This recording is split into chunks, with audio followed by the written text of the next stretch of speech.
আসসালামু আলাইকুম প্রিয় দেশবাসী। আজ বাংলাদেশ সংকট মুহূর্তে আমাদের সন্তান ছাত্রছাত্রীরা যেভাবে মাঠে এসে জীবন বাজি রেখে দেশকে রক্ষার জন্য কাজ করেছে, আমার কাছে খুব ভালো লাগছে।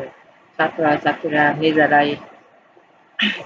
নিজেরাই কেউ পরিষ্কার পরিচ্ছন্ন করেছে, কেউ ট্রাফিক নিয়ন্ত্রণ করছে।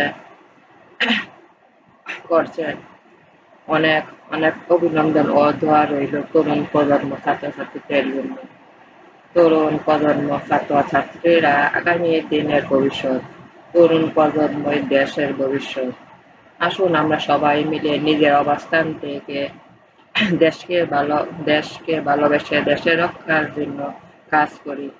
কোনো বিশৃঙ্খলা সৃষ্টি না করে দেশকে রক্ষা করি, দেশের সম্পদ রক্ষা করি।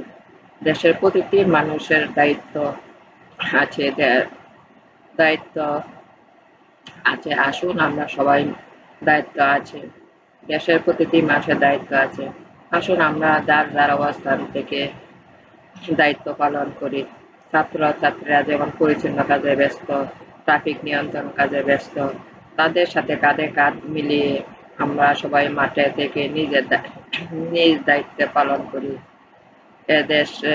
এদেশ সবারই। বেগম খালেদা জিয়া সত্যি ইতিহাসের একজন দেশপ্রেমিক। কত লাঞ্ছনা গঞ্জনা সহ করে দেশে ছিলেন। দেশের মানুষকে দেশকে ভালোবেসে। অনেকদিন পর মা খালেদা জিয়ার ভাষণ দেখে খুব ভালো লাগছে। মায়ের প্রতি দোয়া রইল, মহান আল্লাহ পাক বেগম খালেদা জিয়া মাকে সুস্থ করে দেন। দেশের সংকট মুহূর্তে দেশ নায়ক তারেক জিয়া দেশে প্রয়োজন মায়ের পাশে থেকে দেশকে রক্ষা করতে হবে। আসুন আমরা সবাই মিলে দেশকে ভালোবাসি, দেশের মানুষকে ভালোবাসি।